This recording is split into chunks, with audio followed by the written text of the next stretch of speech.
And welcome to Hero Power. I'm your host, Avantes, and as always, I'm joined by my co-hosts, Zeroshio. What's up, gang?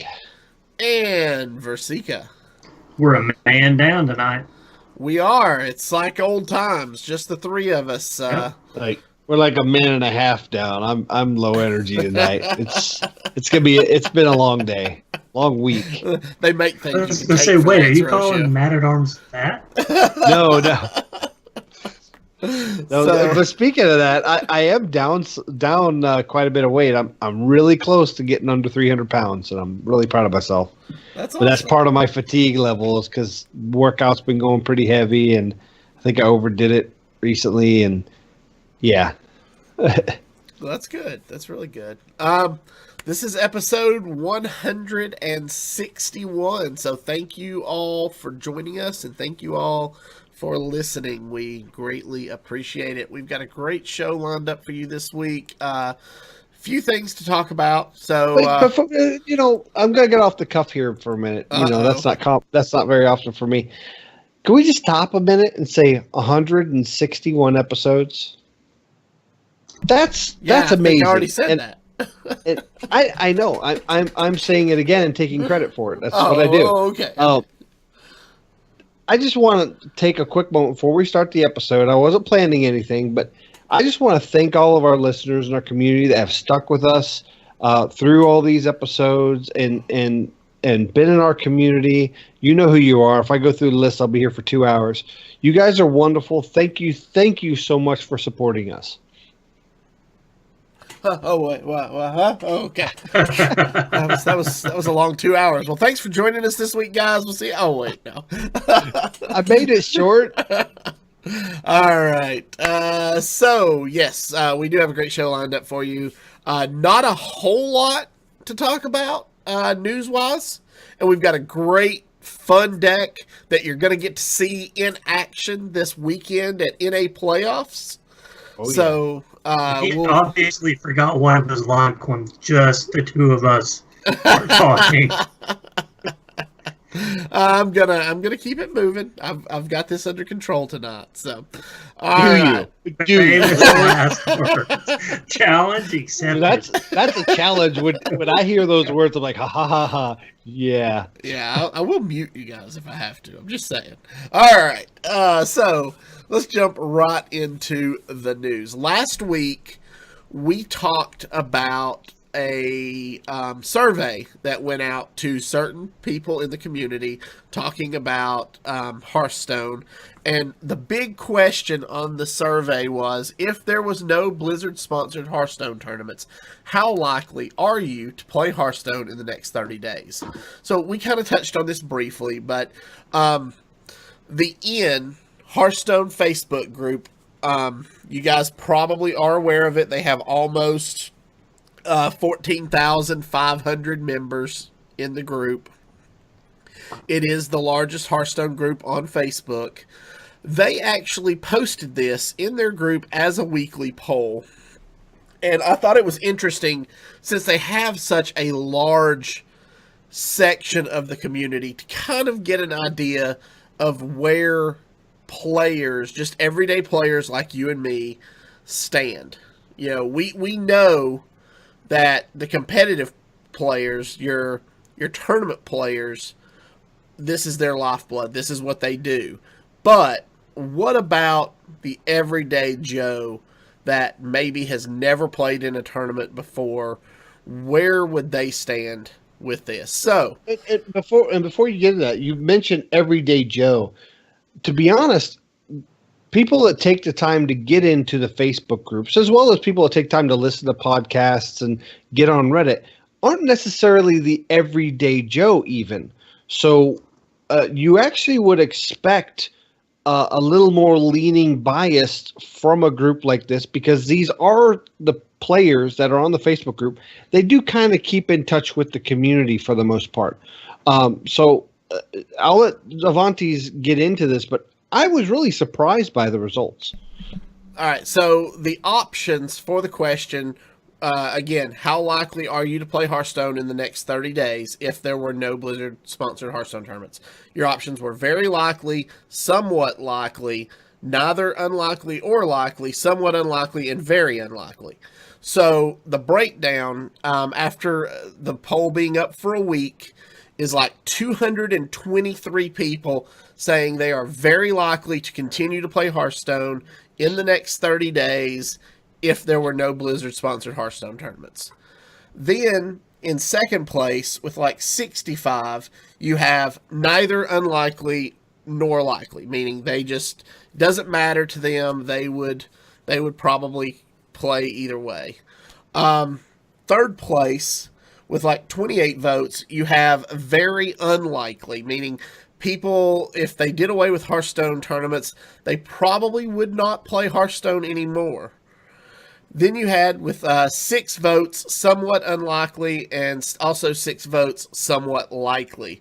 So there was a very, very drastic difference from first place, the very likely people who was said if there were no tournaments, it doesn't matter, I'd still play the game because I enjoy the game.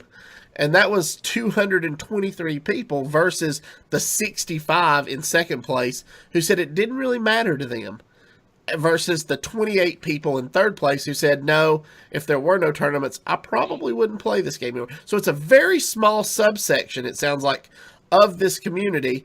Now, granted, this is only about 300 or so votes out of 14,000, but it kind of gives you an idea. You could extrapolate that data and get an idea that it really, the majority of the population probably would continue to play Hearthstone because they enjoy the game and the tournaments aren't that big a deal to them. What do you guys think?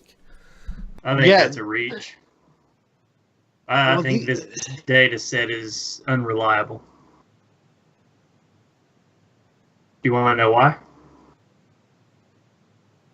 I do. I'll tell you. It's the way the question is worded. If there was no Blizzard-sponsored Hearthstone tournaments, how likely are you to play Hearthstone in the next 30 days? Okay. Most people that play Hearthstone right now probably would log in sometime in the next 30 days. If for no other reason than to see what it was like without the tournament. But if you were to rephrase that question and say, would the frequency of how often you played Hearthstone change if there was no Blizzard-sponsored tournaments?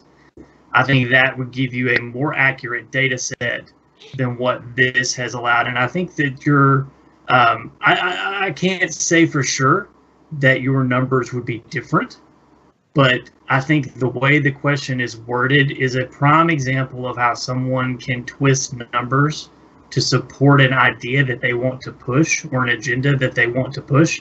This sounds very corporate speak to me, and it sounds very much like this is going to give, if I word the question this way, I am going to get the data that I need to push my agenda to the people that matter.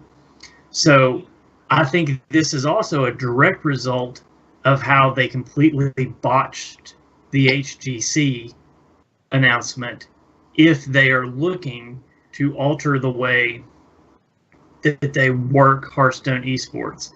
Because if you had this, if you had something like this survey come out for HGC, it would have better prepared the people that were heavily invested in that have been like, whoa, hold up, wait a minute, you guys talking about not doing HGC this year? You know, and I think there would have been a little bit of a pump the brakes going on, and maybe people wouldn't have felt as blindsided by it. So I think if you enjoy Blizzard-sponsored Hearthstone esports, like I said last week, I think this survey has to worry you a little bit.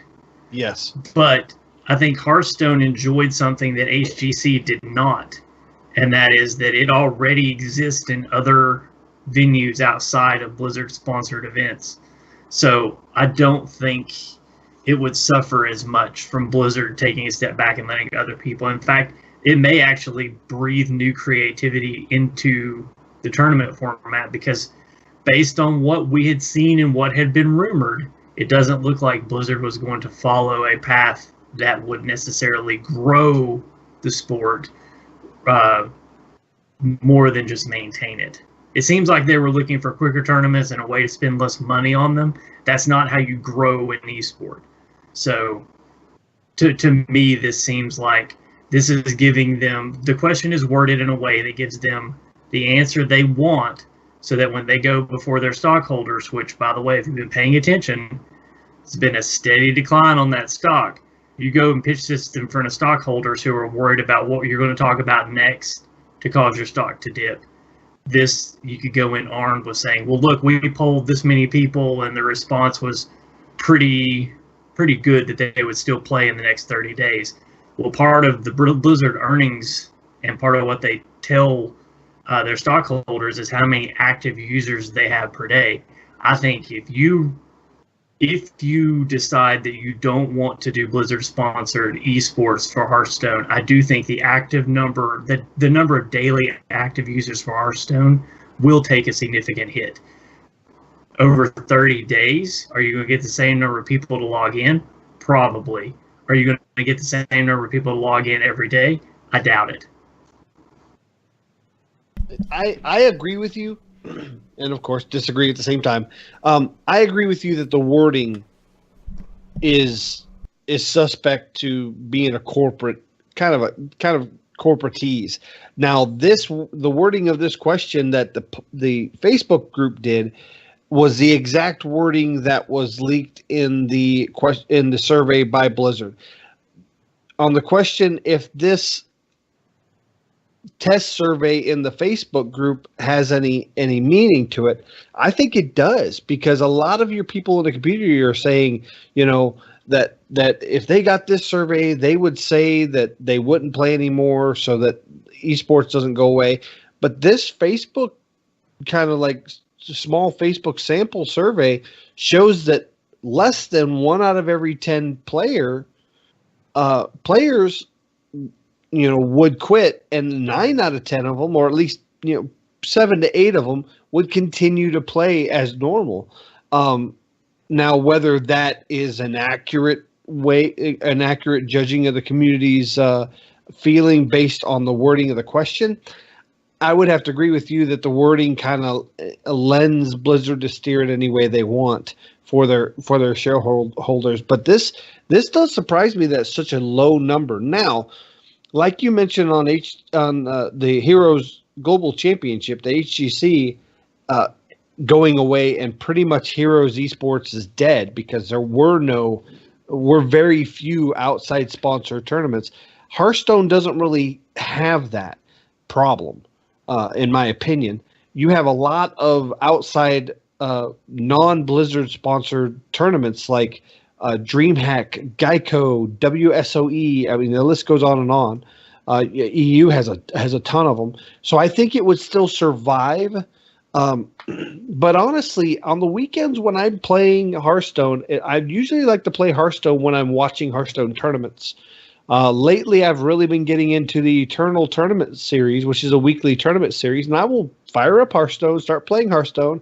I don't see any Hearthstone tournaments. I'll get into the ETS for Eternal, and it makes me want to play Eternal.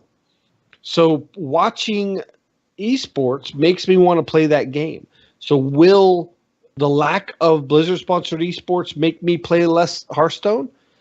I would like to say no, but I believe it will, because my attention will be drawn to other games, and if they're hosting a tournament on Twitch, I'm going to want to play that. I've watched Rocket League tournaments, and next thing I know, I'm firing up Rocket League on my computer to play while I'm watching a tournament. It's kind of like that mentality where people quit smoking, but if they stand around smokers, they start smoking again. It's that sameness where I want to do what I'm watching. So yeah, I don't know. It's going to be a really weird environment if this comes to fruition. What I'm hearing is Zeroshio is very much monkey see, monkey do. Yeah. I am. I'm big monkey. And I'm going to validate what he's saying. It's like, When was the last time you were watching something on Twitch and playing something different? Honestly, I do it all the time. But I only do it for like if I'll play Hearthstone, I always start by playing Hearthstone, and then I'll flip through Twitch. Well, if I find something I end up sitting on, I'll switch to that game and not even really even think about it. Just be like, when my Hearthstone game's done, I'll kind of shrug and sign out of Hearthstone and launch that game, and it's almost involuntary for me. Well, so to finish that thought, it's how well do you do when you do it? It's like, is Eternal up? But I'm playing Hearthstone. They do. Usually, I start losing at Hearthstone. Yes, right. Yeah. I mean, that's the way it is. Like, even when the HGC was on, and I would be watching the HGC, but I'd be trying to play Hearthstone. Your mind is running in two different directions. So my Hearthstone game really suffered while I would watch HGC, which is why most of the time I would switch over and play Heroes while watching HGC, and vice versa. If a Hearthstone championship was on and I was trying to play Heroes, my Heroes game suffered because I was looking and thinking through Hearthstone plays, and that is not the same line of thought you need to be successful in this other game. Yeah, and so I think it's a real valid point. And conversely, if I'm playing a game that I'm watching on Twitch, especially if I'm watching an esports level, high competitive level of that game, I feel like I do better during those play sessions because I'm watching good players and maybe I'm following those kind of lines and thoughts. I'm seeing them think through their lines, so I think through my lines. Yeah. So, I mean, I do think that esports does affect some players. Now, mind you, some people don't even watch esports to play this game. Probably a very large subset of the community, a majority of the community, don't watch esports. They might read about it or hear about it on podcasts or anything, but they may not watch it themselves. So I could understand where this poll on the Facebook group did have a large majority that said that they were likely. I mean, this is a very large majority. I think it was almost 80% that said they'd still play. Well, out of the 300, out of the 14,000 that actually did the poll, there were only 300 and something that did the poll. There's 14,000. Out of 14,000. Yeah. So I would before this number really meant anything to me, I would want to know what the percentage of people who buy packs on mobile that log in maybe every day and just do their dailies. I want to know how many packs they buy on average per expansion versus the people that are at home playing on their PCs and watching HCT. Because I'm willing to bet the people sitting at home watching HCT and playing on their computers, I'm willing to bet their pack ratio, how many packs they buy versus the packs of the mobile user who's not going to watch this event. I'm willing to bet it's something ridiculous, and I'm going to throw a number out there and say 20 or 30 to 1. I would agree with you there because I know I would consider myself a whale, and that's not so much based on my weight, but how much I spend on the game. And most of your whales tend to be those that are really engrossed into the competitive scene. You usually don't have somebody who just grinds live. They might even get legend every single month, but they don't really follow the community or the esports scene or anything like that. They usually don't spend a large majority of money, I would assume. Again, I don't have the exact data on that. Right. So I would want to know that data set. Yeah. Like as a shareholder, if you're coming to me with this information, I want to know how my demographic breaks down. If you're going to pitch to me that you're going to remove part of a program that may affect how much money I'm going to get as a return, I want to know that you have done your due diligence. So I want numbers. I want to know what demographic is going to get hit by this the hardest and what that's going to mean for the bottom line. So maybe send these surveys to Hearthstone players based on the amount they spend. Like, a certain the highest echelon, send it to a chunk of them, and then maybe have various degrees down to. I don't know if you want to poll the free to play players or if they even answer the poll. I think you poll ranks legend through 10. You got their BattleNet. Well, yeah. Where they placed. But you can also see random polls through those people. You can also see how much a Battle.net account has spent. Mm-hmm. Yes. So I mean, you can pull the numbers, but it's better to ask people to see what their is like. Hey, if we decided not to sponsor Hearthstone, would this affect the amount that you played? And honestly, I don't think we can answer that question because unlike Heroes, Hearthstone is much. And this is going to sound awful, but it's much easier to find a place for in your other events, like a PAX East, like a PAX West, like a That's true. Dragon Con, like a Comic Con, some place where, a Yamacon. Or if you're in the Chattanooga area, you can check it out at Connooga next month. And that's what I'm saying is that it's a whole lot easier to put that kind of stuff in. So for me, I think I think this is a multifaceted question, and they're trying to pull data looking at just one small side of it, and that's not going to give them the picture they want. So, in a nutshell, I think in the end, I think they're grabbing for what's going to make their argument. Yeah. So, all right. So there you go. That's our take. It's going to be different for everybody. But we would like to hear from you guys. If they did away with sponsored tournaments, would you guys still be interested in playing?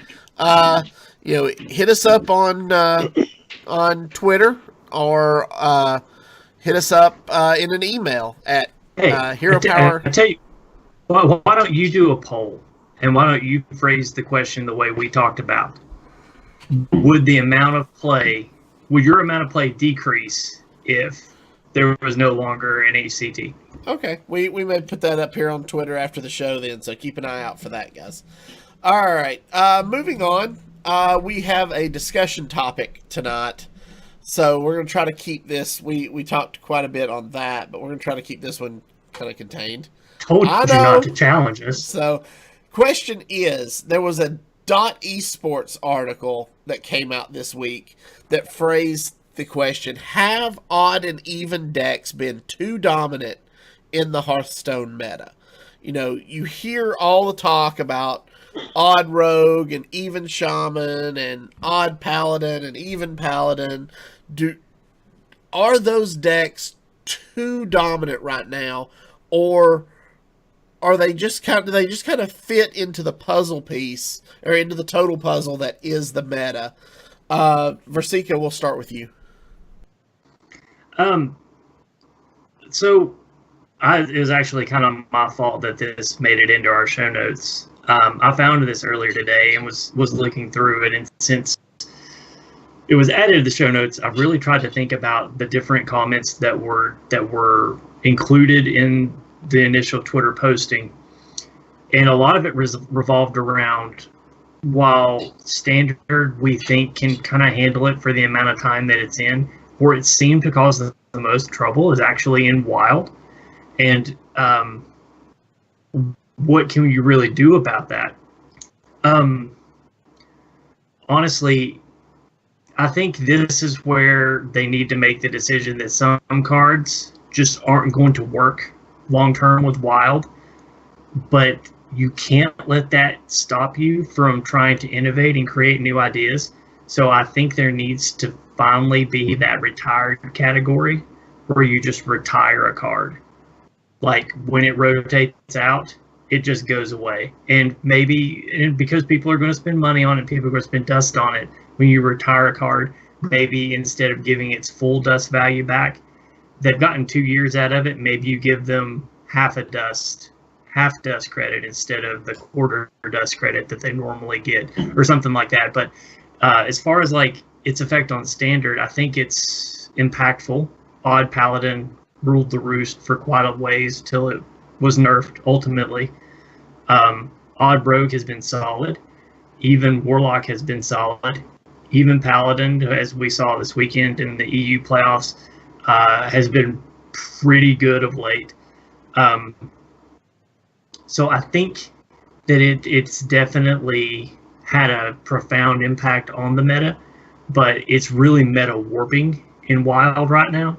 So I think it has created a bigger problem there than it has in Standard. And in Standard, you can control it a little bit more because the card set is so limited. But once it gets into Wild, there's really nothing you can do. And I think if you really want Wild to succeed as a format, you have to be able to police it a little bit, but you can't stop from innovating in Standard because that's where you make your money. You're not going to make your money in Wild. You make your money in Standard. So, you can't just say forget Wild, but if you're not willing to retire a card, that's kind of what you have to do. Wild has to just take it, and I'm not sure that that's the best answer if you're trying to grow some grassroots stuff in Wild. So I think in hindsight, I think this would have made a better Tavern Brawl, the odd and even, maybe a recurring Tavern Brawl. But I think as an experiment, I think it's had a lasting effect that a lot of us would rather just see go away rather than continue to deal with. Because it's not going anywhere in Wild. Right now, even Shaman is the second most powerful deck in Wild, if not the first. You can make arguments either way. And that's because it's got so much removal that the Standard version doesn't have. Barnes is meta warping in Wild. So, right away, I think you retire Barnes, I think you retire Baku, and I think you retire Gin at the end of next April. I think you retire Barnes this year, and I think you retire Gin and Baku next year. All right, Zero Show. So I don't think that it is too dominant in the meta. I believe that odd and even decks are working as intended. We saw very dominant mechanics work, specifically the Jades in past sets. I believe that it's the type of mechanic they wanted to be kind of a focal point, and they wanted to see more odd and even decks, or it wouldn't be successful. I don't, from my experience on the Wild ladder over the last 2 months, and for those that aren't on Twitter and don't hear me say it all the time, I got Wild Legend and Standard Legend last month. I don't think that odd and even decks are that oppressive. Are they good? Yes. But when I see an odd and even deck, I can immediately rule out pretty much half of the tools that they have at their advantage, especially with even Shaman. At that point, I say, well, there's all these cards they obviously can't use against me. The only one that kind of throws me the curveball in that aspect is odd Paladin, where they can use the Stonehill to get the Tareems, and that kind of throws me off a bit. But even that is such a low variance that I don't think it's overly dominant. Is it dominant? Yes, but I don't think it's too dominant. Now, do I agree with Versika that cards should be retired? No, I do not. As a collector, I believe that every card I have, there should be a format that I can play that in. And when I played Magic the Gathering, there's a Type 1 back in the day that was basically any cards with very little restrictions on them. You could play in that format. Now, I would like to see a third format.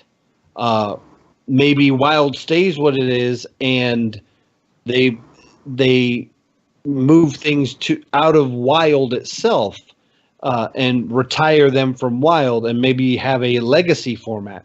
That would be neat. This gives an opportunity to have a third format that's older. But I don't like the idea of retiring cards completely, basically making them so you can never play them ever again. Maybe call that Hall of Fame instead of retiring them. Yeah, maybe that's maybe the Hall of Fame mode. I'm kind of with Zerosha. I don't like the idea of them having cards that I've spent dust on or money on to get, and then no longer having the option to use those cards at all. If that's going to be the case, I don't want a quarter or a half. I want a full refund for that card that is basically now no longer a part of my collection. Basically.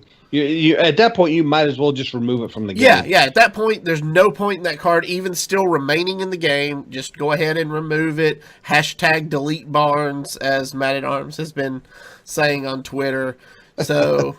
I do kind of like the idea of there being like a third option where everything is viable, and then maybe, like you said, you make Wild more of like a what in Magic used to be called a 1.5 or I guess is now called Modern, where it's the current sets plus an extended back catalog that you can use with restrictions. So maybe they do something like that. I mean, I'm not opposed to that, but you're looking at a digital card game and comparing it to a physical card game. Once the Black Lotus was no longer printed and the Moxes were no longer printed, wear and tear on those cards eventually meant most of them left circulation. So they weren't warping in the same way that these cards will continue to warp Wild. And if they're affecting decisions made in card design, then it's ultimately hurting the entire game for the benefit of 3 cards. Yeah, but see, Magic has actually taken a step from digital card games to allow those cards to still be used. You don't actually have to physically play them. You prove that you own them, and then you can have a proxy card in your deck that stands in for that card to allow you to play it. Well, I understand that, but before that even happened, how many of those cards just were worn out, or lost, or torn up, or locked away in a physical? Yeah, physical attrition happened long before those cards could remain a problem. But that being said, you don't have here. The main reason for disliking those cards, and you can agree with me or not, Rasika, is it makes degenerate decks possible. Like Barnes. It basically makes those degenerate decks that happen in Wild. Would you agree with me?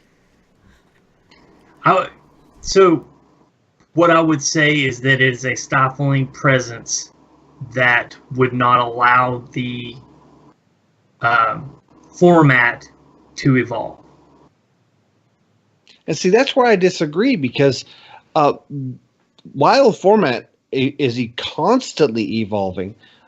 It's not so much like Standard where the meta is changing literally hour by hour sometimes.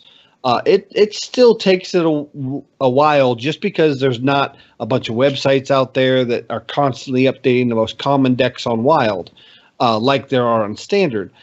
But from like week to week, you see some major changes in the metas, even down to one card addition to a deck, totally changing the way it plays. So I like that about Wild, and I'd be afraid if you took away some of those really specific cards that make degenerate situations in Wild, it ends up just being Standard with some extra cards, and that's not what I enjoy out of Wild. I like the craziness that can happen in Wild. Now, there are a lot of people out there. I'm looking at you, Rod Johnson, from Tier 5 podcast, that do not agree with me. We've argued a few times over the last few weeks about basically every deck that I play on the Wild ladder, he hates and wants to go away.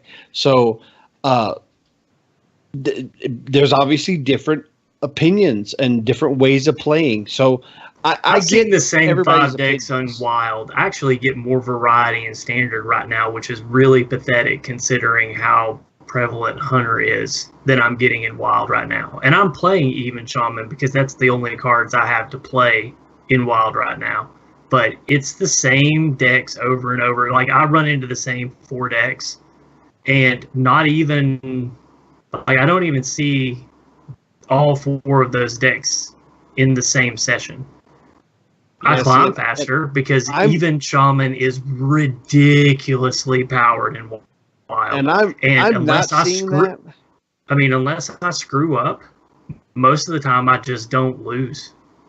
I'm And- seeing a lot of variety, and I mean, mind you, I have over 1,200 games from December through this part of January from ranks 5 and into Legend. Right. So it might just be a different demographic on the ladder. You are seeing a much higher variance because you're in that 5 to Legend bracket, whereas in the 20 to 10 bracket, people are trying to push up into the higher level, so they're probably playing the same subset of decks. And once you get to rank 5, you have to have a stable of 4 to 5 different styles of Wild decks because you are constantly counter queuing and counter queuing your counter queue. I faced from just rank 1 and 1 star to Legend. I faced Dr. Evil, Eve Taylor. I'm sorry, Taylor Eve, 6 times. 6 times. So you have to have more tools in your toolbox in those ranks. How many of the decks are you playing include the 3 cards we talked about? 3 cards. We're talking about Barnes, Baku, or again? So playing even Shaman. A Priest has those cards, and that's it. So I'm not 2 of playing your Odd 4. Rogue. I'm not playing 2 Odd Rogue. So 2 of your 4 decks. No, 2 of my include- 7. 2 of my 7. Yeah, I have a stable of 7 different decks. I'm thinking that I can't remember 2 cards having a bigger impact on the meta than Gin and Baku.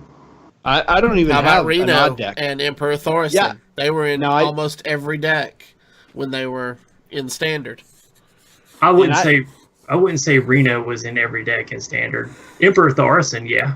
Yeah, I can see Emperor Thorson. I can see Dr. Boom. And I mean, they had their impacts, but I wouldn't say that because of those cards, these decks existed. I would say that they were in every deck because they were good, much like Sludge Belcher was, and so on and so forth. They weren't causing an archetype of deck to be created. They were just in every deck because there was no card in those sets, in those slots that were as good as they were. Of course, I have more decks with Reno and Barnes than I do those. And I take that back. I actually have 3 because I forgot I do play Odd Warrior.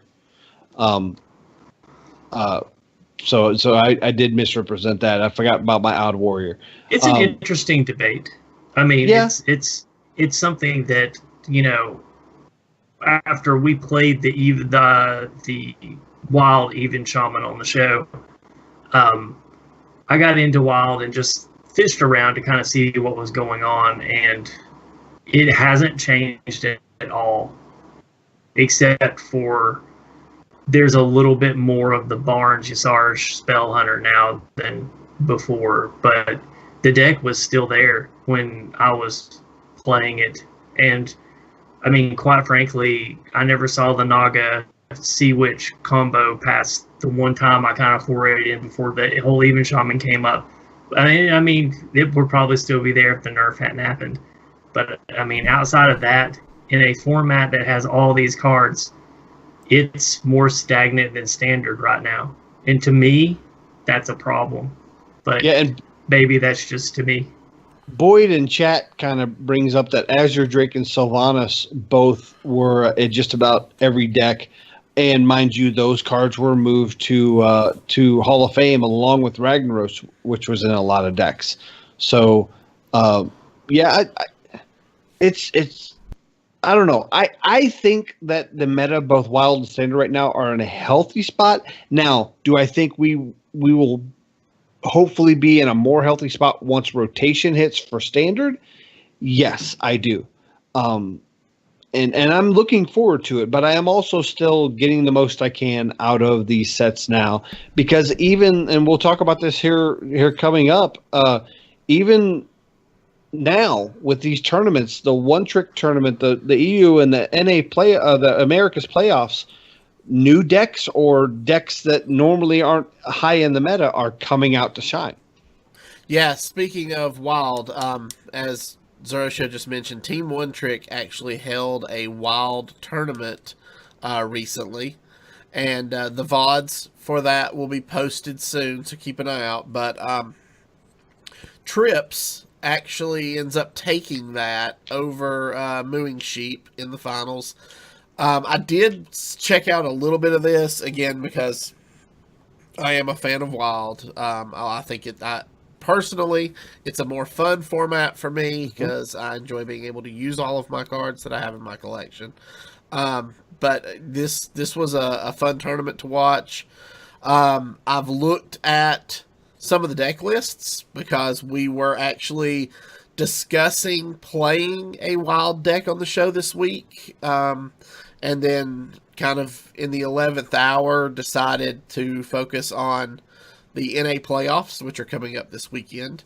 So once those VODs go up, we'll let you know. You can go check those out if you are at all interested in checking out a Wild tournament. And one quick thing to highlight is Trips ended up winning that tournament with a new variation on Cube Warlock, which has been out of the meta for a while in Wild and has started to come back now that there's been some shift with Druid. Yeah. Basically, Druid is dead in Wild. Occasionally, you'll see somebody, they will try to revive a Jade Druid, but it's dead. Yeah.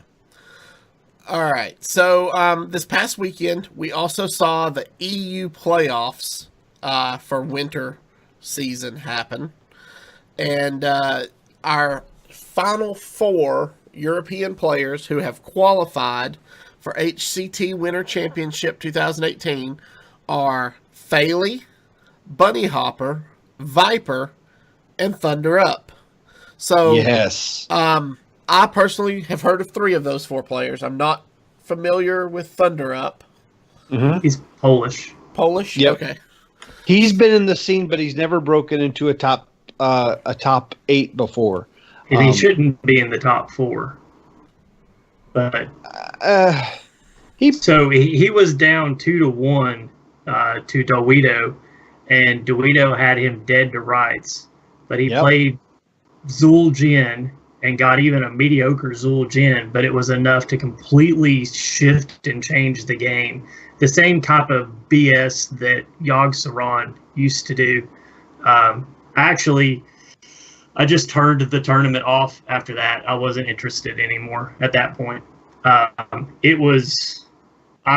really felt bad for Dawito because he didn't make any mistakes. And he was, like I said, he had the game in hand, and Zul'jin completely flipped the script. Dawito's came real bad.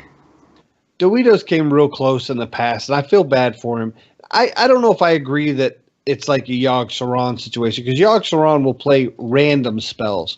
You have to put specific spells in your deck to make sure that Zul'jin will have the outcome you want. So it's worse than Yogg-Saron. Call it playing to his outs, but he can stack the deck and make sure he plays Zul'jin after specific cards. Do I think it was unfortunate? Yes, I would like to see Dawito in that 4th spot. But I would like to see strategic and good play rewarded. And what we got was an RNG Clown Fiesta Cluster F.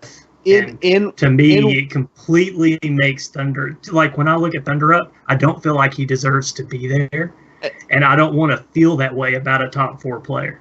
And I have felt that way about certain players in the past. But I will say this. Faley, Bunny Hopper and Viper definitely earned their tickets. They played really well.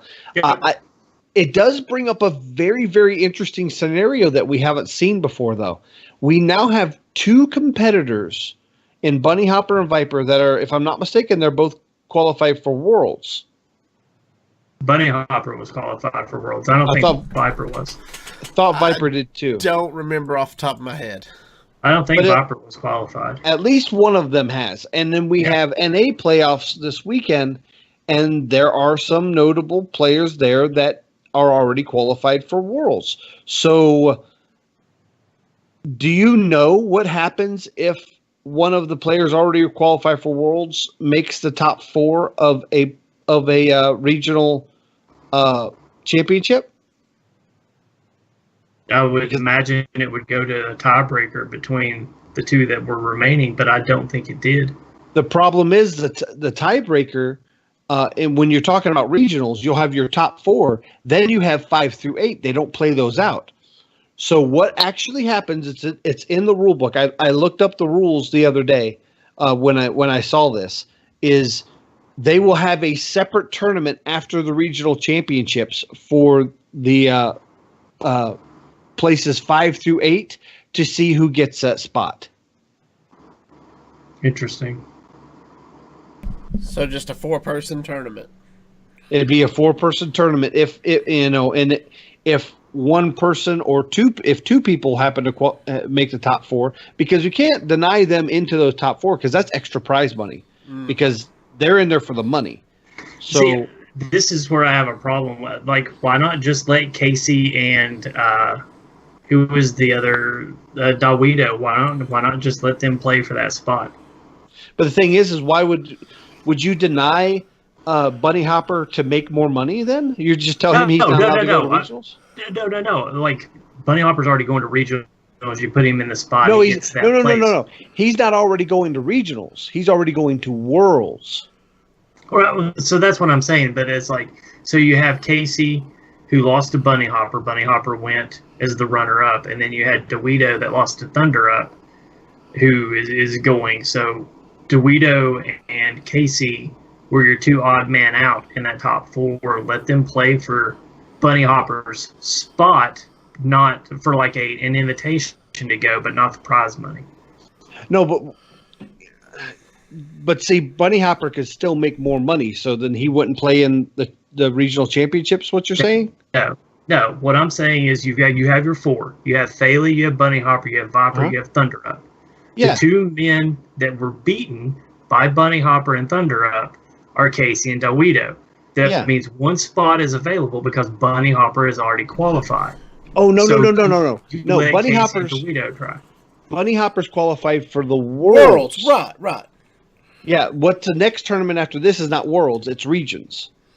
It's the regional seasonal championship. Yeah, this is a different tournament from Worlds. You're right, but basically that's what would happen is if when Bunny Hopper goes to the playout, the regional championship, which is next month, then the top 4 from that go to Worlds. They would take ranks 5 through 8 if Bunny Hopper happened to make the top 4, and they would play for Bunny Hopper's spot to go to Worlds. So yes, they would do that. Okay, so that's what I'm saying. But instead of the 5 through 8, you just do 5 and 6. Right. Those are the 2 people beaten to get there. My point is there is no 5 and 6. It's just 5 through 8. That's right. I'm sorry. Yeah. Because I agree with you. Because the top.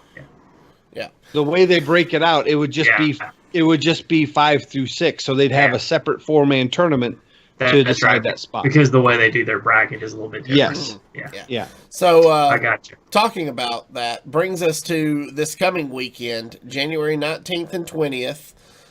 We will have the HCT Winter Playoffs Americas. It is, let's see, going to be starting at 11 a.m. on the 19th. So that's Saturday at 1 No, No, 2 o'clock. that's Eastern time. Oh, that is Eastern time? That okay. Yeah. Okay, yeah. That is All your- time shown are in Eastern. So, okay. So 11 a.m. Eastern. So then that's 10, 9, 8 a.m. Pacific if you guys are tuning in from the left coast. So. But then after that, you'll have the Asia Pacific on January 26th and 27th, all culminating, as we just discussed, in the regional championship next month. Just so you guys know, and I'm going to call it out, the NA playoffs happening on mine and Avanti's birthdays. Happy birthday to us. Yeah, right. Right. That's what I'm going to be doing, is watching playoffs. So I'm going to be sleeping. Well, I may actually be going to see Bumblebee on my birthday, so we'll see. Depends on enjoy the that. depends Good. on the weather, because they are saying there's like a 50% chance of snow this weekend. So It's not. No snow. It'll be rain, and then cold air will move in. yeah. So all right. Our good friend Wicked Good from the Off Curve podcast, as he did with the EU playoffs, has created a deck list browser for the Americas playoffs. We will have a link to that in our show notes. Definitely worth checking out. He's done a fantastic job showing the breakdown of the decks that are coming, and he has all the players and what they are bringing. So if you are interested in checking out the tournament, go check out his deck list browser. It is highly, highly worth the time. And definitely check out Bloody Face and Languagehacker's list, because they are going to be fun. They've already booked their tickets to World, so they're definitely bringing some fun decks that are also effective. Yes. So, just going to point this out there. When you go to this, look at decks by archetype, and remember that Druid has been completely nerfed into the ground and is still more represented than Shaman. That is a true statement. But So, in the same note, Shutterwalk Shaman, which was one of the most played decks in tournaments, was also just as hard hit by the nerfs as, if not more, than Druid was. I'm just saying as a class. yes, yeah, there are 5 Shaman decks in the tournament, and there are 11 Druid decks. Blame Hakar. It's all Hakar's fault. 4 of the Druid decks are Hakar decks. So I told you. But go check out the deck list browser. It is well worth the time. This week's Tavern Brawl is a chance encounter. We heard you like random cards. See, who keeps telling Blizzard this? I think it's the same. Me. I do. They're getting Sorry, fake guys. news, guys. So it says choose a class and get a randomly filled deck of random cards. Why? Because random. Luckily, I got my pack in 2 games, and then I was done. So Yeah, I got mine. I got my pack in 2 games, and then I played another one to finish my quest. But yeah, sorry guys. Blizzard called me the other day. It's like, hey, we heard the player base likes random. Is that true, Zerocio? We know that you have your finger on the pulse of the community. I was like, yeah, sure. Yeah, they love random. So I'm sorry, guys. I dropped the ball on that one. No, I love randomness in card games. Now, do I like a deck that is nothing but randomness? Not really. And it was extremely degenerate and all over the place. I had some fun moments in my games, but ultimately they weren't the most enjoyable. yeah. So anything you want to add, Versika, other than random bad? Nope. I mean, Random don't have a pack, won't get a pack, won't play it. It's just All right, moving on to our Moving deck along. of the week. As we mentioned, we looked at the NA deck lists, and good friend of the show, Languagehacker, is bringing some fun decks that are equally effective. And we decided to take a look at one of his deck lists this week, and that is his Mecha'thun Warlock. So I'm going to run this deck list down, and then I'll turn it over to Zeroshio to kind of talk about how the deck plays, what you're kind of looking for, how the combo works. So the deck list is as follows: 2 Glacial Shards, 2 Kobold Librarians, 2 Mortal Coils, the Solarium, 2 Wax Elementals, 1 Blood Bloom, 1 Blood Mage Thalnos, 2 Cheaty Ankle Biters, 2 Defiles, 2 Galvanize, 2 Novice Engineer, 2 Acolyte of Pain, 1 Gluttonous Ooze, 1 Cataclysm, 2 Corpse Takers, 2 Lesser Amethyst Spellstones. Then you've got Ziliax, Lord Godfrey, and of course, Mecha'thun. So take it away, Zeroshio. So before we go into the in-depth of this deck, I do got to make sure Languagehacker asked me when he gave us permission to use this deck that he actually got this list from Tars, who played this at EU Winter Playoffs. And he really liked the way it played, and it played to his strength, so he decided to run with this list, along with some other good OTK decks. This deck is a lot of fun, and I love combo decks, and I really love Mecha'thun decks. I'm a big Mecha'thun Priest player. The biggest issue with Mecha'thun decks is they are kind of susceptible to other combo style decks. So depending when you can get your Mecha'thun off, and they're also susceptible to aggro. But this deck does a really good job of managing the early, the mid, and the late game. Your Defiles really help. The name of the game is just draw. Once you get the combo pieces in your hand, which are the 2 Galvanizers, Mecha'thun, the Blood Bloom, and Cataclysm. Once you get those cards in your hand, the rest of your deck doesn't matter. You can burn cards, you can throw away cards. A lot of times when you have all your combo pieces, you're going to Solarium just so they're out of your deck. You'll use your last mana to Solarium. You don't even care if you lose those cards. The Cheaty Ankle Biters are really interesting. I was really kind of on the fence when I saw this card in the deck, but you can use a Cheaty Ankle Biter for free to for 2 mana, of course, to ping your own face to enact your spellstones, because you'll ping your face and immediately get that health back because it has lifesteal. And now you have a 2/1 lifesteal minion on the board that might get you some more health. Mm-hmm. Also, the Corpse Takers in here are really strong with the Cheaty Ankle Biters in your deck, along with the Wax Elementals and Ziliax. Yep. So I've had lots of games. You can Mortal Coil the Cheaty Ankle Biter if you have to draw a card. Yep. I mean, it is such a utility card. There's so many different options available for it. It also helps you enable your Defiles. Yes. If you need a 1 health minion, you throw the Cheaty Ankle Biter on there, ping something down to help with your Defile math. It now has 1 health. Maybe you have a Acolyte of Pain alongside of it.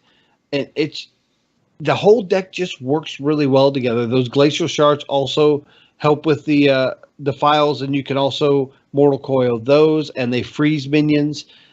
This is just fun. And then when you finally get down to that 1 card left in your deck that you're going to draw next turn, and you think, can they beat me? And if they can't get you to at least 4 health or less, you win the game next turn. And the reason I say 4 health is because you have to Blood Bloom your Cataclysm, which costs you 4 health. Now, if you play your Mecha'thun for 8 mana, then Blood Bloom, then Cataclysm, and it puts you at 0 health, you will die before Mecha'thun gets to go off. Yep, very important to know how that interaction works. So yeah, I've been playing this deck, having a lot of fun with it. I have a positive win rate with it. So like you said, it synergizes so well. It's so much fun. So yeah, I'm sitting at a 71% win rate with just over 20 games with it. Yeah, it was my first 10 games. I think I was 8-2. Yeah. It's a strong. It's a really strong deck. All right. So you guys ready to play this deck, some? Yep. All right. So, guys, if you're joining us on Twitch or YouTube, please stay tuned for the live play portion of our show. If you are listening via the audio podcast, we'd like to thank you for joining us. Remember, you can follow us on Twitter at HeroPower_cast. You can find all of our past episodes on YouTube at youtube.com/ECMMOGamers or on our website at HeroPowerHS.com. If you enjoy the show, you'd like to help support and improve it, or if you'd like to join our patron-only Discord, you can find all that information over at patreon.com/HeroPower. And we'll see you all again next week. And don't forget to use your hero power. Alrighty, gang. So, Zeroshio, you said you're going to drive? Yep, I'm ready. All right. Let me know when you have an opponent. I'm spinning the wonderful wheel of a worthy opponent. Searching. I really think on April Fool's they ought to make that go to something else. That would really throw people off. Like, what's going on? Not tell anybody, just have it for that one day and then it goes away. Have it land on play a developer. Yeah. So our opening, we're facing a mage, which probably is big spell mage, but there are some more elemental mages out there. Big spell mage is a good matchup with this deck. We have Spellstone, Novice Engineer, and Glacial Shard. I'm probably inclined just to throw everything back except for the Engineer. Dig for more draw. I don't see a need to keep the Spellstone because we're not going to have a lot of Spellstone targets like on turn 4 or 5. What do you guys think? Honestly, I don't have Mecha'thun, so I haven't played this deck yet. So I'm more for color commentary. Fine. Okay. Yeah, really the trick is you want to draw the combo as fast as possible, so then you can just burn the rest of your deck. Yeah, you at that point you're tapping on 10 cards. So odd big spell mage.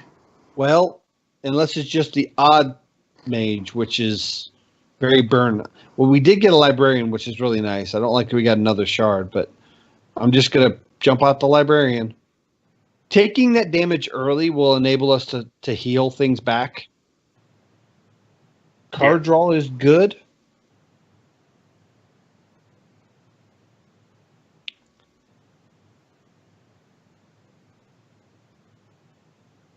That's and at this, we're really not worried about our opponent's health.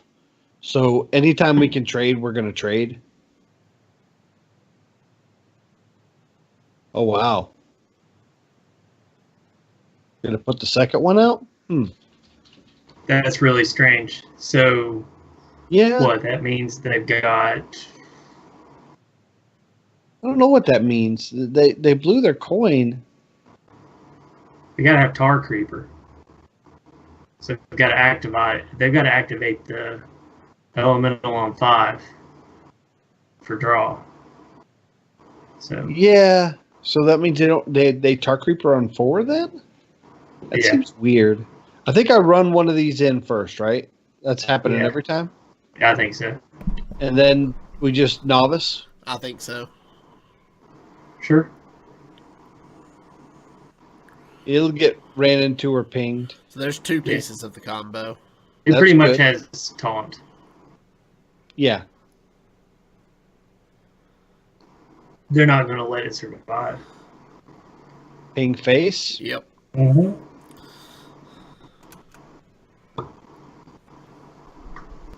So I think this is another novice engineer turn.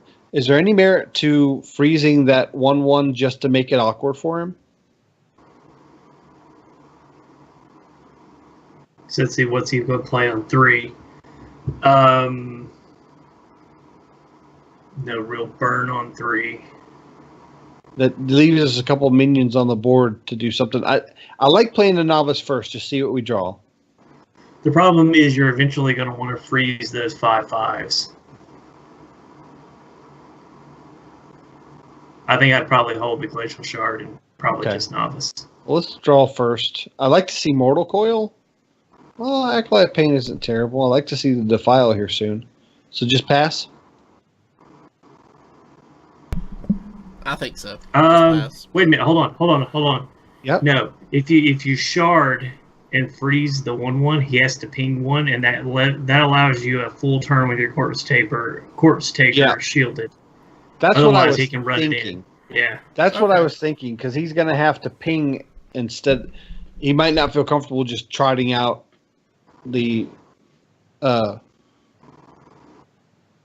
minion alone. He might want to. I don't think it's a minion here. I think he was looking for early board pressure. So You don't think he has a Tar Creeper? He's got a Tar Creeper, but he's not going to play it this turn. He'll play it next turn. I would expect a ping on the 2/1. Yeah, that's why I like freezing the 1/1 just to make it awkward. You can't easily run in. Well, you had said we weren't really worried about their life total, so I wasn't thinking of protecting the Corpse Taker right away, but the Corpse Taker will give you some value trade, so you do need to protect that shield. Okay, so he's running Storm in the list. Okay, I'm fine with that because our Corpse Taker will get some heal value. Well, and you drew the second Corpse Taker, so. Corpse Taker all day? Yeah. And hopefully we get a Devile soon because we'll have the Acolyte with. So now Blood he's in Mage an Thanos. awkward spot. He's in an awkward spot because he either plays the Tar Creeper and empowers his elemental next turn, or he does something to take down this Corpse Taker before it has a chance to lifesteal and do Corpse Taker things.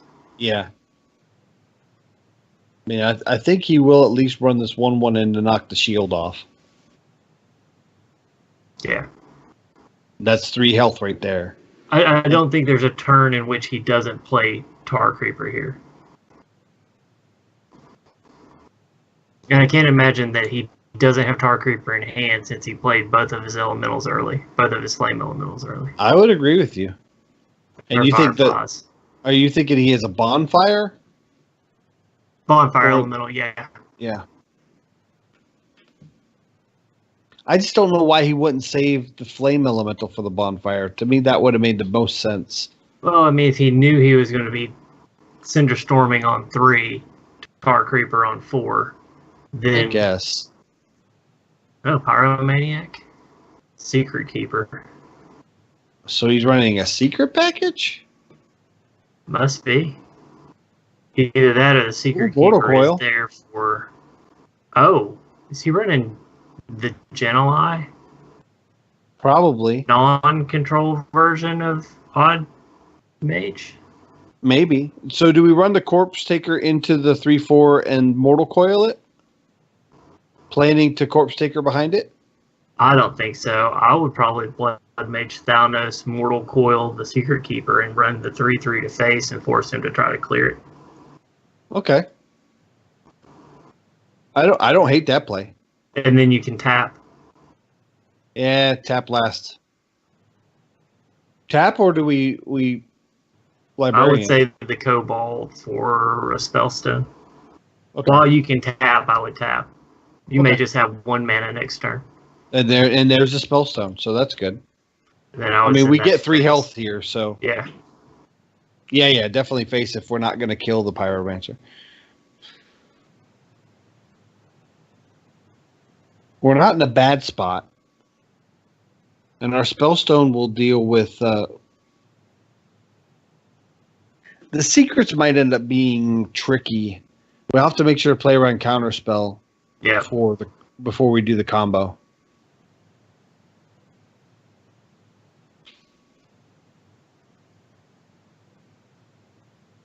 Those Galvanizer. And because we already have Mecha'thun in hand, we don't have to wait to play him. We can play him at any time. That's true. Do we think that's explosive runes? I think it might be. So do we Galvanizer first for explosive runes and then follow it up with the Corpse Taker? I think I would probably Or do we kobold first? How important is Acolyte of Pain here? That we get more than one draw off of it? Not terribly. We do have another Acolyte of Pain in the deck, and we haven't gotten to files yet. I would probably test for. I would test for Spellstone with Acolyte of Pain. So Acolyte or Counterspell, yeah. Not Counterspell. You're talking about Explosive Runes. Well, if it's not Explosive Runes, it's probably Counterspell. So now what? Now what? I would Cobalt Librarian and Galvanizer. Galvanizer? Yeah. Okay. We drew the Wax Elemental. So we got to be careful because we're going to lose value on Corpse Taker if we hold it too much longer. Yeah.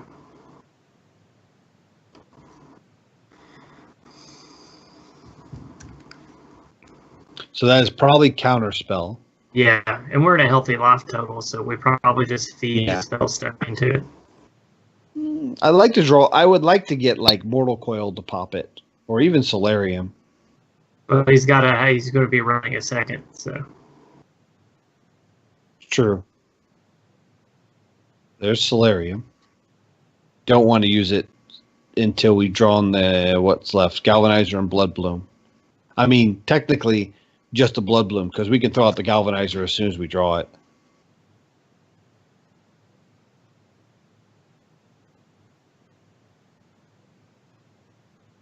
Well, that's both Cinder Storms. Yeah.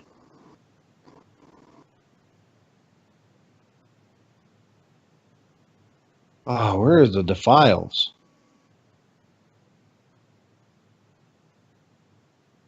So do we just need to put some roadblocks out, get the Corpse Taker out, maybe the Wax Elemental? Yeah, I think I would probably Corpse Taker. Are we tapping at all? What are we looking at? I guess we're looking to tap into Defile, so yeah, probably tap first. Okay. Ankle Biter.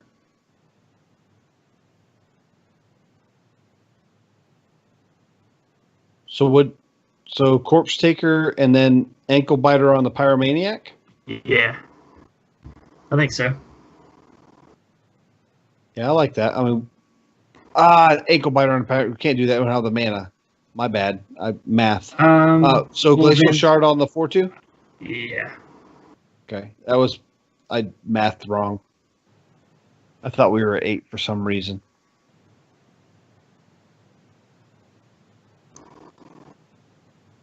He doesn't have a great way to clear Corpse Taker on the board.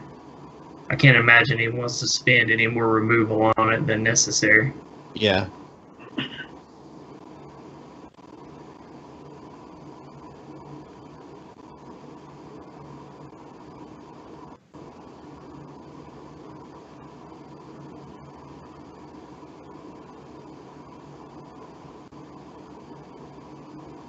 Wow, 2 Pyros. Well, at least we're getting some life gain off this. Yeah. Back up to 25. Godfrey? I don't think we don't want a Godfrey this soon, do we? I can't imagine. I don't think so. We want to take 7 a turn. I think you play the Acolyte.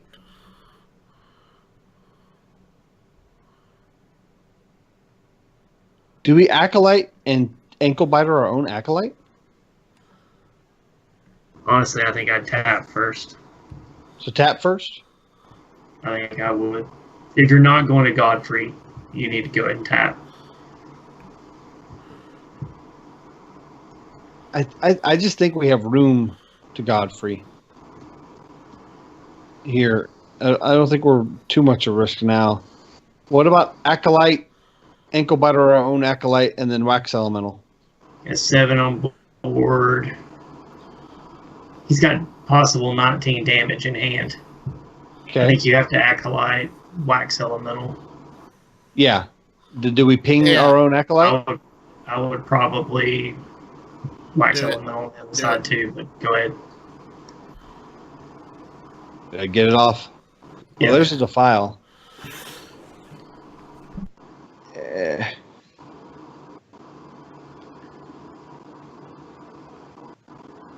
I do think Godfrey is probably the turn next turn. I just would like to Godfrey a turn I can also tap. I'm at this point. I'm trying to tap almost every turn.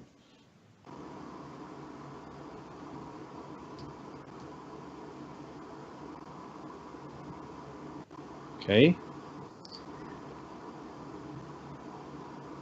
So we have 2 spell stones. One's up to just 5 damage, and the other's still at 3. I'm really shocked that he didn't hit the cheeky ankle biter to block Defile. Yeah, I think he was more concerned that we would draw extra cards out of Acolyte, which is weird. Weird thing to be concerned about. Now remember, we have to play around Counterspell. There's your Or then counterspell I'd lead target. with the Mortal Coil, yeah. Well, what do we want? A Mortal Coil, the Pyromaniac? Pyromaniac, yeah. It's not going to get through. Yeah. Now attack. No, you attack with the 2/1 and then Defile. Into face? Yeah. Yeah. Because even if it's Ice Barrier, which I'm almost sure it's not. But so we're going to Defile. That's definitely happening. So then do we tap in Wax Elemental? Yeah, I think so. Well, I mean, the Box Elemental, you're going to take the explosive runes to the face. So That's fine. Better to do it now. Yeah. Yeah, I like that. And then do we just play the Gluttonous Ooze to I think keep so. some room in our space in our hand? Yeah. As soon as we draw the Blood Bloom, we're free to Solarium, because we can play the Galvanizer if we draw it. Because we have Mecha'thun in our hand. We're really close to winning. It's all about drawing the Blood Bloom. So he's taking a developmental turn here. He's recharging his hand with... So, cards 1 and 3, when you're looking at the screen on the left side, I'm pretty sure those are fireballs. Okay. So there's 12 right there. Pretty sure that's a counter spell he just played. I would probably test it with a spell stone on Stargazer Luna because you do not want him to keep that card. No, I agree. But do we use the big spellstone on Luna? I would use the small spell stone on Luna. Yeah, because that'll set you up to Defile. If it's not a counter spell. Oh, it's not. Then what is it? So No, we attack- already So another would- explosive runes. I would attack face and Defile.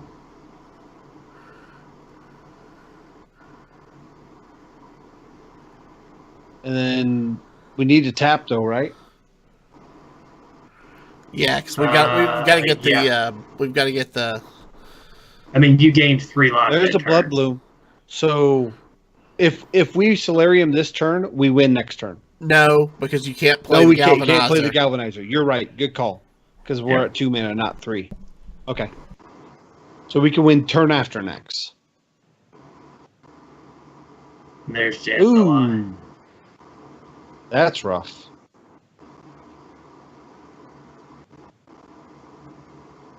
So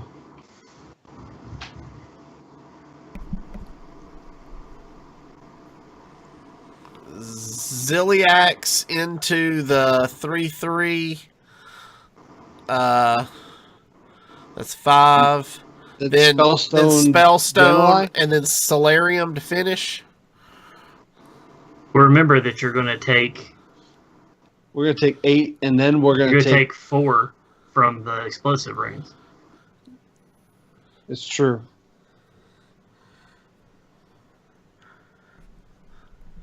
And then we'll regain 3. We'll take 4, regain So 3. we'll net lose 1 to We'll 12. net lose 1, yeah. And then you Spellstone. We're dead. Yeah, I'm trying to see a Godfrey play here, but I don't see one. There's Well, not. no, because then we'll gain 5 from the Spellstone. He's got 2 fireballs in hand. You may as well go with the Ziliax Oh, Spellstone. okay. That's your only real play. Ziliax, Spellstone, Yeah. and then Solarium into Galvanizer. We don't have Please, enough quickly, mana. quickly. Yeah, we don't. We've lost. Yeah, it's over. It doesn't matter though. Yeah, he had us. That I still think there was some kind of line we could have drawn faster. I have to go back and watch that one later.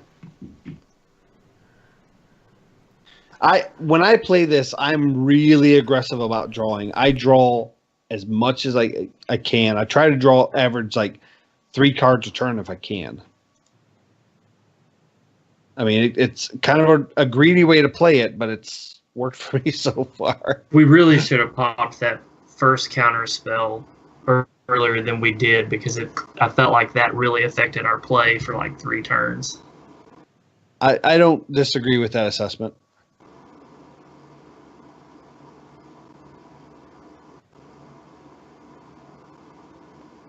So Priest is a tough matchup, but it's not unwinnable. I think we throw everything back but the engineer again. Yeah, because you don't really have much in the way of defile targets with this D. Not early. I mean, you do like turn 8 and 9, but right. So we can draw into it. Yeah, I almost never like keeping Wax Elemental just because I want to keep that to empower my Corpse Takers. Yeah, that's a pretty good curve. It's a very good curve. Well, that makes it less good. I think you still just play into it, though.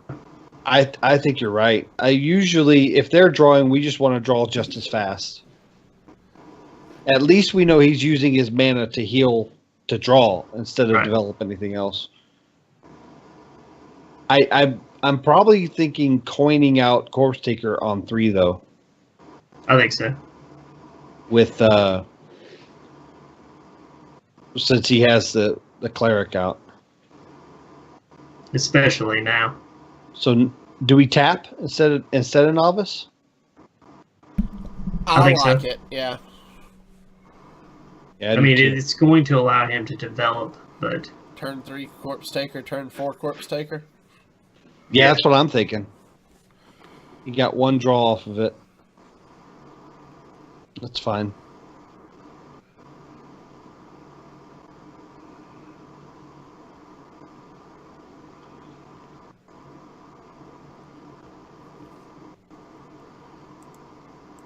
And I also wanted to take a little bit of damage so that we had something to heal back from with the Corpse Taker.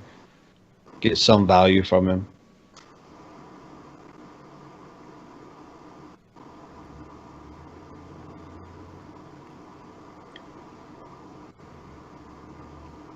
So I'd love to draw the Defile now. Right. So that. Do you cheeky ankle biter novice engineer here? Finish off. That's what I'm thinking. Tar Creeper. That's what I'm thinking instead of doing unless we draw the file. Yeah. All right. So run the Corpse Taker and cheeky ankle biter it? Yeah. I think so. And then novice. Yep. Draw. I think so.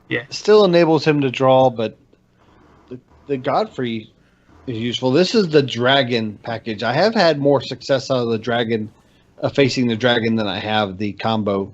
It's kind of an awkward board. If he wants the Dustbreaker, he takes everything else out.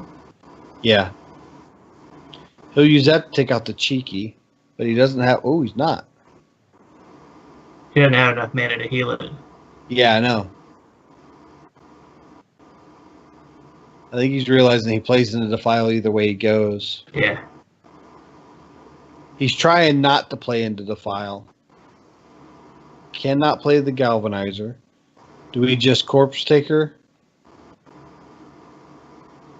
I think Corpse Taker Wax Elemental, right? I don't hate that. The reason I say that is the hand's starting to get a little bit full. Yeah. That's and next turn, play. Next turn I think you double Acolyte, right? I don't know about double Acolyte. You never go full Northshire. That's 6 potential draw. Maybe 1 Acolyte. Acolyte and Gluttonous Ooze. I don't hate that. He was done drawing. That tells you he probably has what he was looking for in his hand. So, You get Acolyte, Acolyte. Novice, Librarian? Yeah. Trying to see think where that that's going gives to you- put our hand size. We'll be at 6, so we should be fine. Yeah. So even if he full draws us, we only go to 9. Yeah. Here's the file. That'll be useful. Glacial will be useful. Okay. Hopefully we can get a nice, solid Godfrey turn. As long as that 2/2, as long as that 2/2 Witch Doctor's on the board, and now the 7/4, we can clear the board with Godfrey. Yep, Godfrey clears the board now. Oh, he goes face too. Greedy. So we just Godfrey here. Is there any better play? Defile clears the board too, doesn't it?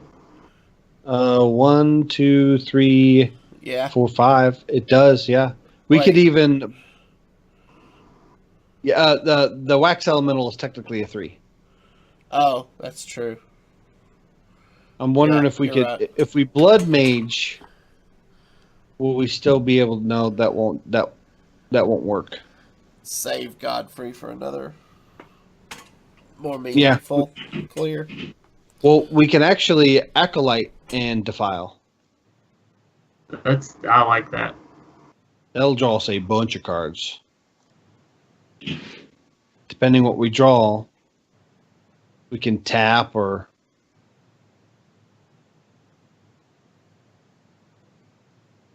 We don't want to tap. Do we just blood mage Thanos here? I think I would just glacial, just to Glacial's get something on the board. his face? Yeah, Yeah. yeah. If you do blood mage, you run the risk of him. We probably could have glacial mortal coil. Now that I think about it, if I have more time, just to not give him something to steal or play off of. It's kind of a he was waste. dust. I was That's a going to say, I waste of think a he was going to Dustbreaker. dust breaker anyway. Yeah. So Just Spellstone the Duskbreaker here. Or do we spellstone the acolyte? I think you spellstone the dust breaker and throw out the ooze. The Gluttonous Ooze, yeah. Yeah. Okay, that's 7. We're not going to want. We don't want to follow with a glacial shard, do we? Glacial Shard. Acolyte. I don't think so, because that allows him to clear with the acolyte and still get another card out of it. Well, I'm saying glacial shard the acolyte. He can't clear with the acolyte if it's frozen. Oh, yeah. Sorry, I thought you were talking about shard in his face again. Yeah, I like that. I mean, that way we have control of popping the acolyte. Right. I mean, obviously, if he has, Spirit Lash, but even if he's not frozen, he could get value out of Spirit Lash and then still run it in. Yeah. And if he Spirit Lashes, we can Blood Mage Mortal Coil to finish it off without him drawing 2 extra cards.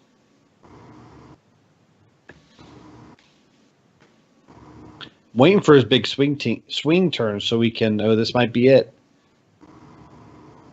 Ass Hysteria? Oh, that's not what he wanted. He wanted it to hit the shard. Wow. So Blood Mage Mortal Coil, Yeah. right? That's like the perfect start. All day long, yeah. That was a really bad. That was a bad Mass Hysteria. Tap. Yep. Yeah. Do we Mortal Coil our own Blood Mage and get 2 I think cards? We do. Cataclysm, Ankle Biter. Play the Wax Elemental or not. I think you do. Yeah, I Most want likely. to. About him run. stealing it. No, I think most of the time they only run one of the. And I'm going to end turn. I want to hold on to the ankle biter for the chance that we might need to empower that spellstone.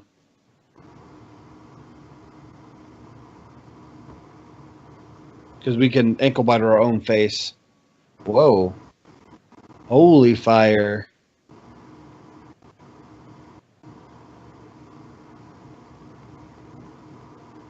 There's Mecha'thun, but he's setting us up. Drop both galvanizers. And then, I guess I don't think we shoot can the tap. ankle biter his Can we tap? face. I don't think we can No. either. We need the spellstone. Yeah, I think we need that extra point of healing from the ankle biter to face. Yep, I think so too.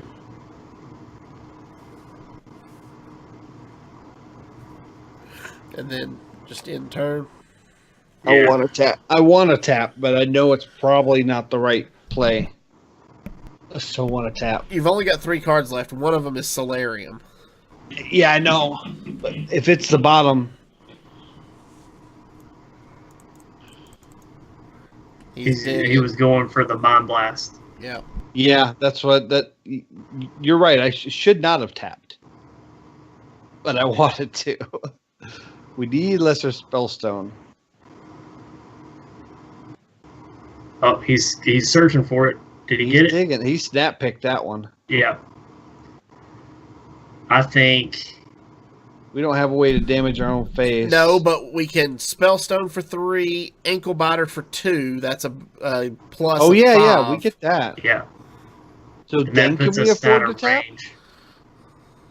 If we can so I'm gonna run all these to face. And then I'm going to spellstone one of the galvanizers. So are we safe at 15? No, we're not safe at 15, are we? No, No. we're safe. We're not safe Okay. at 15. We're safe at 17, but just barely. Yeah. That's if he's not running Smite. I'm just thinking if we had a way to tap so that we would win the next turn. But I don't you're think right. so. I think you're right. We just got to play safe. So he's already wholly fired us twice. Right. So if he's gotten 4, he got a shadow vision off of shadow vision. So the most, Oh, he got That's that off the of Witch Doctor. fire tree. So Ziliax. Ziliax. Yeah, your last card is Solarium. Yep. What'd I say? Oh, that only puts us at 15. Mind Blast. All you can do We're is done. just pass. Yeah, I mean, yeah. If he's got it, he wins. If he doesn't, well, he only has to get us down 11. 2 Mind Blasts isn't enough. No, he's got 3 Mind Blasts because he Shadow Vision for 1. Nope. He Yeah, didn't Shadow Vision. He Shadow Vision He's for a looking Shadow for Vision it, for a though. Shadow Vision. He's looking for it, but that was a long pause. I don't think he. Nope, he didn't get it. But if He's he draws drawing, though. But see, he can't have 2 of them in his hand, or he wouldn't be able to get one. There's So the one most of he them. could have is 1 in his hand if he's digging for 1. So that's Nope. 2. There's We two. win. In his hand. We Yeah. win. Mecha'thun, So Blood let Bloom. me just so I'm gonna run this to face so Yeah, we get yeah, the yeah, heal yeah. buffer. I don't think there's anything else we take damage from. So Mecha'thun, Blood Bloom, Cataclysm. Well done. Whew.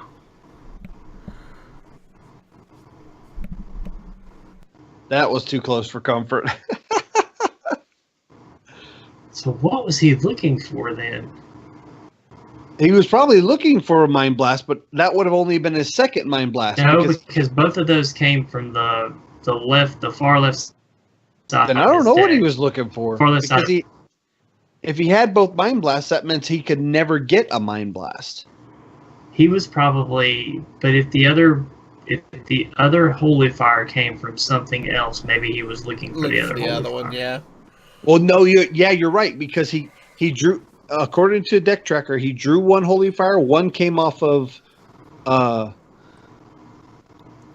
No, they were both from his deck, and then one off of the. I don't know what he All was right, taking. we're 1-1. Let's get into the last game. We gonna do one more? You got time? I've got nothing but time. Oh, are you off? Supposedly. Oh, Supposedly. I thought you were working tonight. I'm supposed to have Tuesday and Wednesday nights off. So. Oh, nice. Is it Tuesday, Wednesday nights? Yeah. Technically, with your shift, wouldn't That'd be Wednesday, Thursday mornings. tonight be Thursday morning? I'm confused. Third shift always throws me off. And then, so that's what I'm like. I'm ready to go if they call me and say, "Hey, where are you?" I can play the whole. Look, I've never worked third shift before, so You're getting used to the what? Yeah, gotcha. So I'm throwing all this back, right? Yeah, this is my first week, so You can say, "Well, I thought it was Wednesday night, and technically the schedule is Thursday." Yeah, librarians. yeah. Great. Sometimes show. I don't like. I don't like getting the librarians early, or getting the Mecha'thun early, but that means the galvanizers aren't dead cards in my hand. Now we don't galvanizer here, right? No, I don't think so. I think you attack in librarian again, don't you? Do we librarian or tap? I think we go ahead and tap. Yeah, because I mean it's more mana efficient. And the next turn we can librarian and tap if we wanted to. Right. And what tapping does is that it gives us one step closer to maybe a spellstone that the librarian will activate.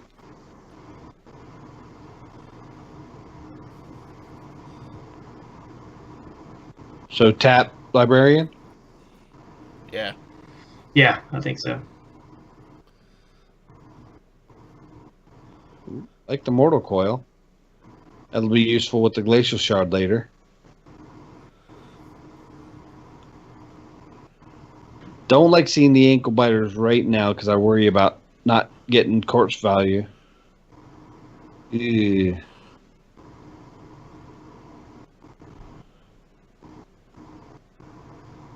Do we freeze that? I don't still hate ping it. Go face and shard the acolyte. I mean, do we have a way to keep him from drawing more than one, more than one card? If we freeze it, he gets to draw 3 cards. Yeah. What if we run into it and just Mortal Coil it? I like that. I mean, he still draws 2 cards, but it clears the board. But if it's we draw only 1. 2. Yeah. And we draw 1. Yeah. See what we draw. Novice Yeah. Yep. into. Well, there's Ziliax. Ziliax is really bad. good with the galvanizers. Yeah. So now we're getting Do we need double to- bonus. Do we need to clear any hand space? 7, 8, 9 cards. I don't think so. Okay. Nothing out there can make us draw. Yeah, well, I mean, it would be in the same spot either way if he did. I doubt he's running a research project, but he could.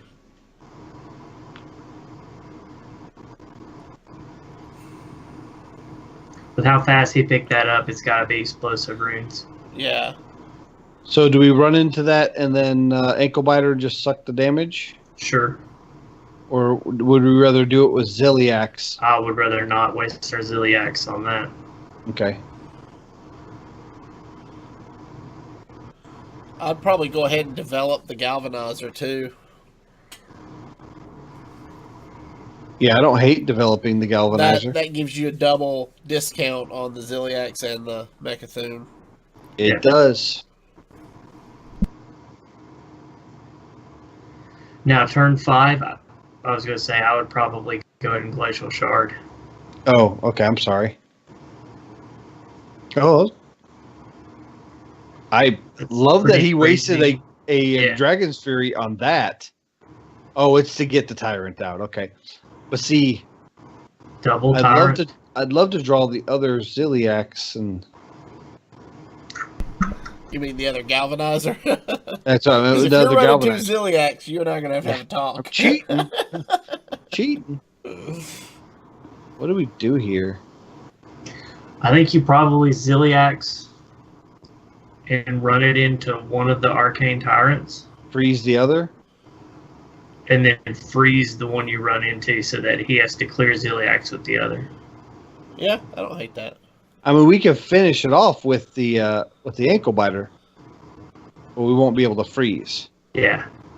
You want to finish with the ankle biter instead?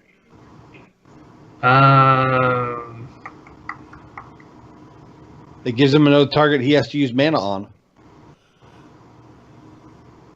So you might have to ping. Yes, it is more mana efficient, isn't it? Okay, that's fine. And he might have to ping the ankle biter, which is 2 mana out of his 6, so that we don't get more health. I don't think he pings it.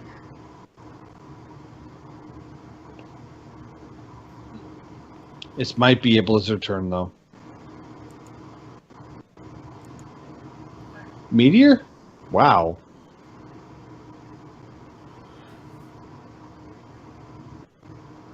So Matt at Arms says Big Spell Mage, defiling and coil when he has the Acolyte on the board to make him overdraw to win this game.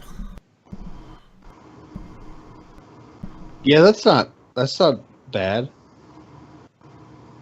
Do we freeze that 4/4 and Acolyte of Pain?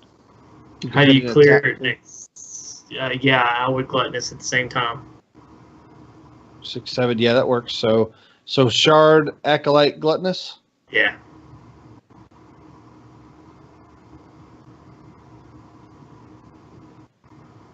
And really, there's no real good Meteor positioning here. They're all under 3. Yeah.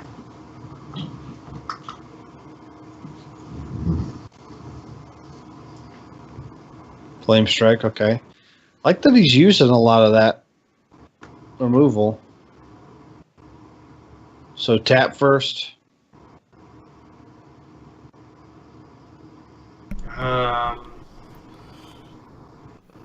He doesn't have a lot of burst at Big Spell Mage. He doesn't run fireballs. We've used Ziliax in both cheeky ankle biters, so we don't have a whole lot of life gain left other than the Corpse Taker. Well, Lesser Amethyst. Yeah, the Lesser Amethysts. The Corpse Takers won't have lifesteal. So this is or Divine Shield.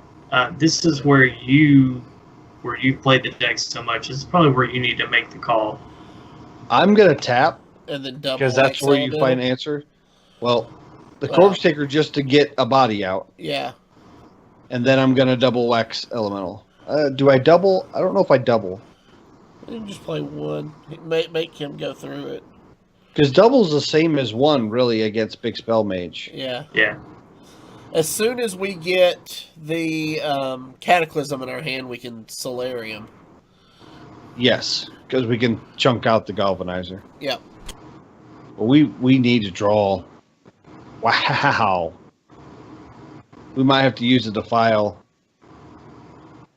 Does he go face? I don't think it's going to be around. He goes face. He knows he has to get you there. Well, that's good. He just put himself in a Defile range. Yeah. So we Defile? Do you Defile? I think we have to. Do you Solarium first since we drew the Cataclysm? I think we definitely Solarium. See what you draw? Solarium first. Yeah. Godfrey's. We just throw the Godfrey down. He does the same thing. Sure. And we keep a minion on the board. Oh, first I want to Mortal Coil our sheep. Yes. Sheep, yeah, because we can afford to with Godfrey, and then Godfrey. Yep.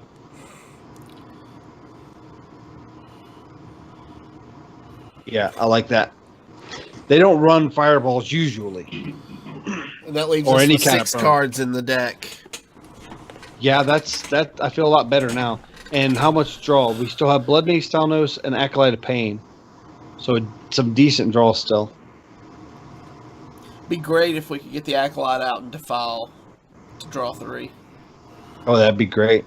I mean, we'd have to use the Glacial Shard to at least draw 2. Yeah, and the Wax Elemental. A Wax Elemental is a 3-body. Right. So we could draw the whole thing. No. Oh, you're right. It would only hit twice. Yeah. You gotta, even though a Wax Elemental is an 0-2, it has a Divine Shield, so it might as well be as an 0-3. Okay. That doesn't affect us. A little bit. I mean, we're not worried about the life gain. We want to get lesser Spellstone. But we can Glacial Shard the Water Elemental. That's definitely got to happen. And then we Acolyte. And then if we run in, probably should, I guess it doesn't matter. We run in Godfrey, we can clear the whole board with the Defile. Right? Yes, and I think that's the play. Because I don't think we need to keep Godfrey on the board for any reason, because that's not how we win. Right. So now we can Galvanize her.